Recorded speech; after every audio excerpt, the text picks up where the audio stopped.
उसके बारे में संभवतः प्रश्न है।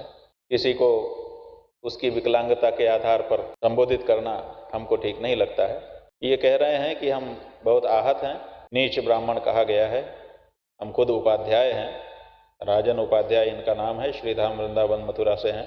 कह रहे हैं कि उनके कुछ समर्थक लोग अपने इस गो प्रतिष्ठा महायज्ञ में भी शामिल हैं। ठीक है, ऐसा है कि कई बातें वो कहते रहते हैं। जब कोई व्यक्ति कोई तार्किक, कोई व्यवहारिक, कोई शास्त्रीय बात करे तो उसकी बात को अपने को संज्ञान लेना चाहिए, और जो कुछ भी कहे उसकी बात का संज्ञान लेकर के चिंता में नहीं जाना चाहिए। वो कुछ भी कहते हैं, कुछ भी कहने वाले का ज़्यादा नहीं सोचना चाहिए। जो व्यक्ति अपने मुख से अपनी बड़ाई करता है उसको शिष्टाचार में नहीं लिया जाता है। हमारे यहाँ कोई भी शिष्ट पुरुष होगा वो अपने मुँह से अपनी बड़ाई नहीं करता है, वो तो खुद करते हैं, इसलिए शिष्ट कैसे माने जा सकते हैं। जिस तुलसी जी के नाम पर उन्होंने पीठ बनाया है, तुलसी पीठ तुलसी जी बना सकते हैं, तुलसी पीठ दूसरा कोई नहीं बना सकता, लेकिन उन्होंने बना दिया और कहते हैं कि हमने भाष्य लिखा है इसलिए हम ही असली आचार्य हैं, बाकी कोई भाष्य लिखने वाला आचार्य नहीं है। ऐसा भी उन्होंने अभी वक्तव्य दिया है। कई पत्रकार लोग हमको घेरे हुए हैं कि आप इस बारे में कुछ बताइए। अब बहुत बातें बोली जा सकती हैं, लेकिन क्या बोलना, बोलेंगे तो जो विधर्मी हैं उनको मसाला मिलेगा। ये देखो आपस में लड़ रहे हैं, तो इसलिए उनको मसाला न देने की दृष्टि से हम लोगों को सब कुछ सह लेना पड़ता है। ये समस्या है। वो कहते हैं कि चारों शंकराचार्य हमसे 5 मिनट 10 मिनट संस्कृत में बात नहीं कर सकते। आज तक कोई शंकराचार्य उनके पास गया ऐसी सूचना नहीं है, और वो किसी शंकराचार्य के पास गए ऐसी भी सूचना नहीं है। अगर वो किसी शंकराचार्य के पास गए होते और उससे संस्कृत में बोलना शुरू करते और वो संस्कृत में वापस उत्तर न देता तब तो ये बात कह सकते थे, लेकिन किसी शंकराचार्य के पास जाके संस्कृत में शुरू किया बात, इसका तो कोई इतिहास ही नहीं है। तो उनको कैसे पता चल गया कि कौन संस्कृत में नहीं बोलेगा। जिस यूनिवर्सिटी से उन्होंने आचार्य पढ़ा है उसी यूनिवर्सिटी के आचार्य हम भी हैं। उनकी योग्यता हमारी योग्यता बराबर ही है।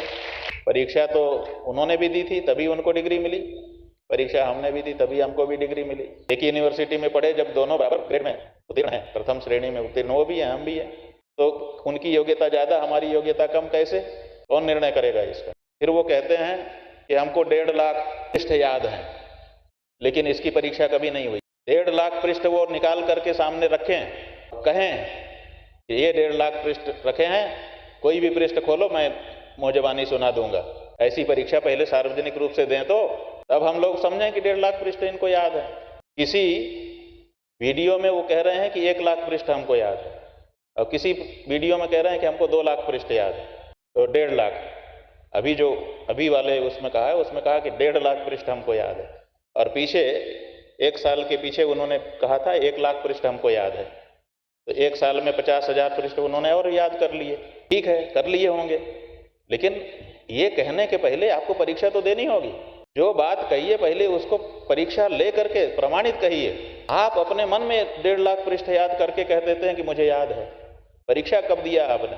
आप परीक्षा दीजिए, 1.5 लाख पृष्ठ पहले बताइए कि कौन सी ग्रंथ के पृष्ठ हैं वो, उसको हम लोग जाने, और उसके बाद 1.5 लाख पृष्ठ अलग एक मेज पर सजा करके रख दिया जाए, और आप परीक्षा ले लीजिए, दे दीजिए कि ये 1.5 लाख पृष्ठ रखे हैं, जिसको पूछना है आओ, कोई भी पृष्ठ पलटोगे मैं मुजबानी सुना दूंगा, कंठस्थ सुना दूंगा, कंठाग्र है मुझे सब कुछ।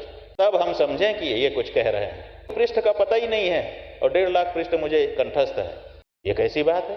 अभी थोड़े दिन पहले यहीं पर आचार्य जी आए थे, रामावतार शुक्ला जी, और उन्होंने कहा था कि जिन जिन ग्रंथों का नाम हम बता रहे हैं आप उस ग्रंथ को सामने रख दीजिए, किसी भी पृष्ठ में सला का गोचाइए, और जो श्लोक का शुरुआत करेंगे वही श्लोक मैं बोल दूंगा, और उसके बाद बोलता चला जाऊंगा। और फिर हमने कहा कि भाई ये तो ठीक है, एक दिन परीक्षा हो गई।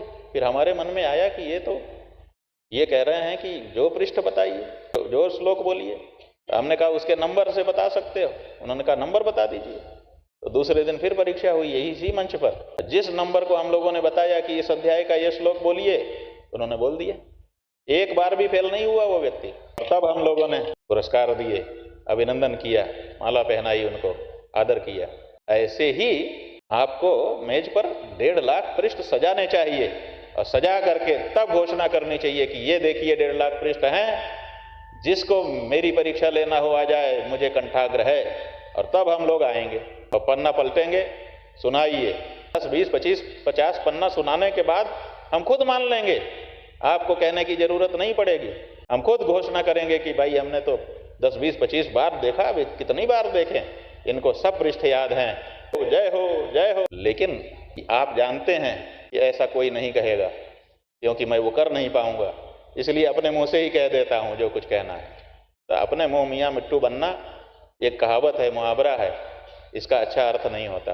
आपकी प्रशंसा दूसरा करता है, आपकी प्रशंसा आप नहीं कर सकते, क्योंकि आप अपने परीक्षक स्वयं नहीं होते हैं, आपका परीक्षक दूसरा होता है। तेजस्वी सम्मान खोजते नहीं गोत्र बतला के, पाते हैं जग में प्रशस्ति अपना कर्तव्य दिखला के। आप कर्तव्य तो दिखलाइए, क्या कर्तव्य है आपका?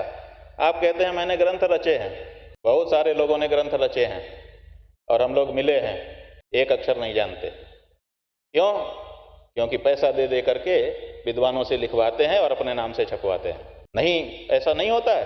पीएचडी की थीसिस तक लोग पैसा दे करके लिखवा रहे हैं और डॉक्टरेट की डिग्री ले रहे हैं। ऐसी परिस्थिति में आपके बहुत सारे ग्रंथ प्रकाशित हो गए हैं, इतने मात्र से आपको विद्वान मान लिया जाए, ये नहीं हो सकता है। आपको कर्तव्य करके दिखलाना पड़ेगा। कर्तव्य क्या है?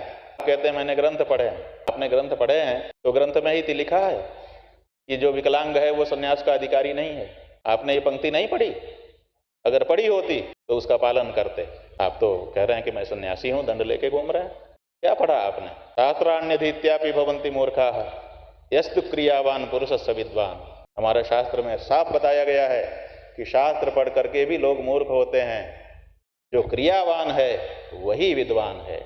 माने शास्त्र में जो लिखा है उसका जब अपने जीवन में पालन करेगा तब विद्वान कहा जाएगा। केवल पंक्ति याद कर लेने से कोई पंडित नहीं बनता है। आप कहते हैं मैं आचार्य हूं, आचिनोति ही शास्त्राणि आचार्य स्थापयत्यपि समाचरते यस्मात् तस्माद् आचार्य उच्यते। शास्त्रों में पढ़ करके आचार को जाने, जान करके उसको जिए, और जीने के बाद तब जब शिष्यों को वो बताए तब आचार्य होता है। आपने शास्त्र पढ़ा, पढ़ करके उसको जिया कहाँ? और जिसने जिया नहीं, केवल उसके पास शब्द हैं। इसलिए शब्द मात्र से कोई विद्वान नहीं बनता है, ये हमारा कहना है। कहते हैं मैंने भाष्य लिख दिए। ठीक है, आपने भाष्य लिख दिए।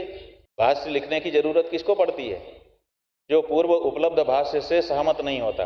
पहले से जो भाष्य लिखे गए हैं उनसे जो सहमत नहीं होगा वो स्वयं का भाष्य लिखेगा। शंकराचार्य जी के भाष्य से रामानुजाचार्य सहमत नहीं थे, उन्होंने अपना भाष्य लिखा। शिवाचार्य ने अपना भाष्य लिखा, निम्बार्काचार्य ने अपना भाष्य लिखा, वल्लभाचार्य ने अपना भाष्य लिखा। क्यों? सहमत नहीं थे उस भाष्य से। तो आपके रामानंदाचार्य जी ने भी भाष्य लिखा। आपको क्यों भाष्य लिखने की जरूरत पड़ गई जब रामानंदाचार्य जी का भाष्य आपके पास था? इसका मतलब कि आप रामानंदाचार्य जी के भाष्य से असहमत हैं, तभी तो आपको नया भाष्य लिखने की जरूरत पड़ी। तो जब नया भाष्य लिखने की आपको जरूरत पड़ गई, रामानंद के भाष्य से आप असहमत हैं, रामानंदाचार्य जी के भाष्य से, तो फिर आप रामानंदाचार्य कैसे हो सकते हैं? आप तो रामानंदाचार्य से असहमत हैं ना, आपको तो नए भाष्य की जरूरत पड़ रही है। तो जिससे हम असहमत हैं उसी का चोला ओढ़ करके पूज रहे हैं। एक ऐसा दोहरा चरित्र है। इसलिए उनकी बात भैया छोड़ो, तात्पर्य यही न है, अपनी बात करो। और अपनी बात यह है, शास्त्र जो है वो इसके लिए नहीं होता कि हम सबको तुच्छ समझें। शास्त्र इसके लिए होता है कि हम सब में परमात्मा देखने लग जाएं।